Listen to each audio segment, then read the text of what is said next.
Well, hello there. My name is HW, and thank you so much for watching Tone Junkie TV.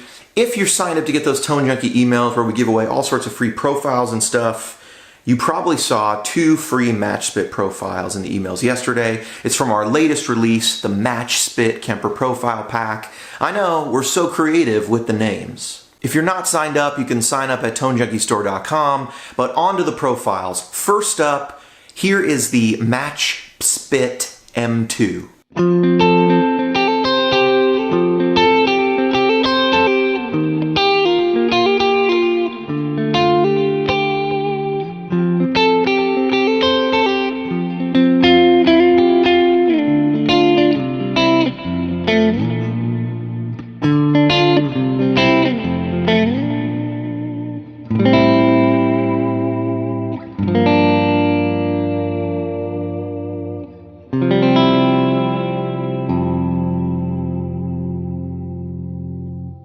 So this M2 profile is probably my favorite clean in the pack. It's punchy, it's bright, it's bold. It's just, you can hear there, just playing 2 kind of PAF humbuckers. Those humbuckers are thornbuckers. They have a little bit more brightness than a PAF. But just with a pretty typical style humbucker that a lot of us play and have, you can get some really nice, lively, bright, bold, clean sounds. Now that M speaker is really important here. Why didn't I pick the HM2 as my favorite clean? Well, you can compare those two if you get the whole pack, but basically to me, the M2 has just a really nice balance of rolled off high end. So you're actually able to put up the treble or the presence if you need to, or the definition control. When I was profiling this amp, that M speaker really let me roll up the tone knob because that greenback style speaker has a fairly rolled off high end. And so you can get a level of brightness, but without those pushed high frequencies, it sort of rolls off the harsh stuff. The bass is healthy in this type of speaker and in this profile.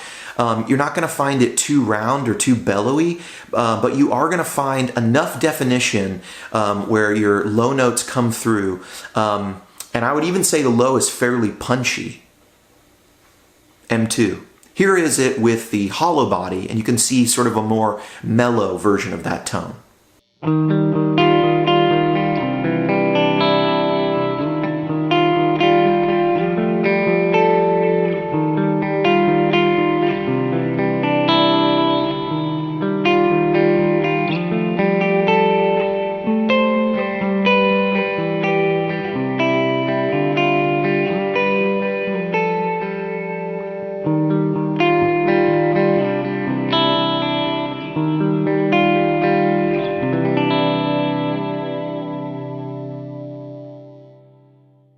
Next up, something a little bit more overdriven. This is the HM4 profile. Now we're taking both speakers, that M speaker that you find in those match cabs and the H speaker. So basically you can think of that like a slightly modified Celestian Greenback and a slightly modified H30 speaker. These are really popular combos to put together, especially for boutique amp makers. And why not? These are the original 2 speakers that you could get, you know, plexis in. So they're really at the early stages of guitar tone. Here's how they're different. That H speaker is going to be a little more scooped than the greenback that we already talked about. It's not going to have a rolled off high end. It's going to have a much more accentuated high end. Now, some dudes like that. In recording projects before, I've used the exact same profiles, one through the M speaker, one through the H speaker, with some different guitars, just to really set the guitars apart, but still give them sort of a familiar style breakup and stuff. It really works well if you're overdubbing to sort of take a pack like the Match Spit, use like, you know, the M4 and the H4. That'll really give your guitar 2 separate voices. Even with the same guitar, same amp, you'll just have the ability to sort of do overdubs and they'll sit a little nicer in the mix.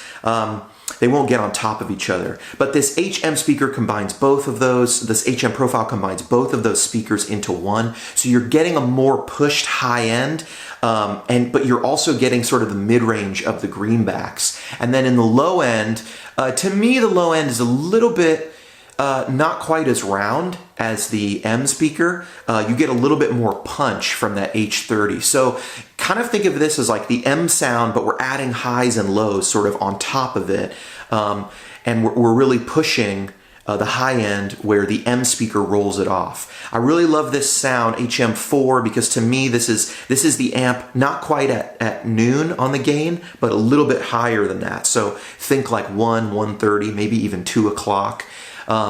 And it's a really cool sort of overdriven tone, one that responds really nice to your picking dynamics. Here's the bridge pickup. Now you would expect this to be maybe a little bit too bright. But you can listen how there's still not too much high end. You get that $1 million match high end in there. And this spring reverb in the Kemper is way underrated. Turn that up enough and you get this almost surf style thing where long decay, kind of nice medium to high mix, and you'll notice when the Suze hits the tremolo bar, it's almost surf-like.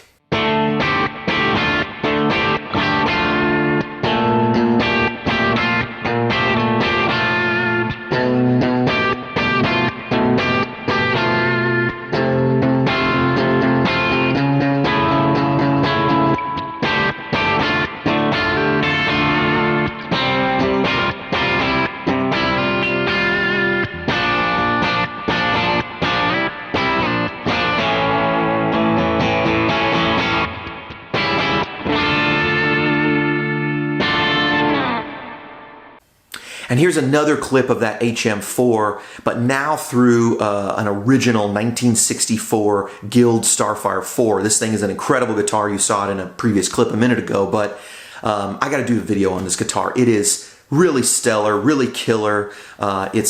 But you listen though to these pickups now. So now you're gonna see that same profile, the HM4. It's also on the bridge of this guitar, but you hear that sort of hollow woodiness that you get from like an old wood hollow guitar. This is semi-hollow, of course. But you're also listen, it's not quite as pushed as those Thornbucker pickups from the previous clip. So you can hear how this profile is responding to the dynamics of the pickup and of the attack. Now the Suze is probably playing with the same attack or maybe even more here. You can hear how it's a little more polite, a little more vintage and woody sounding.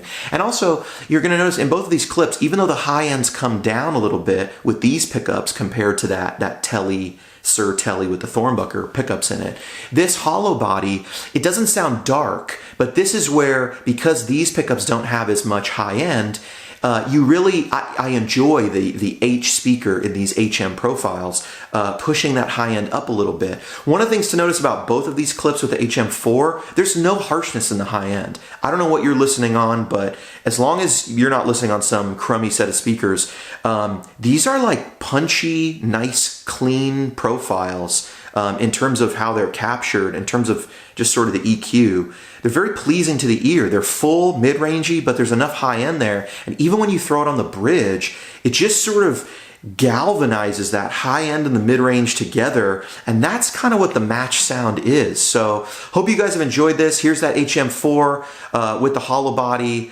I've been HW. HW out.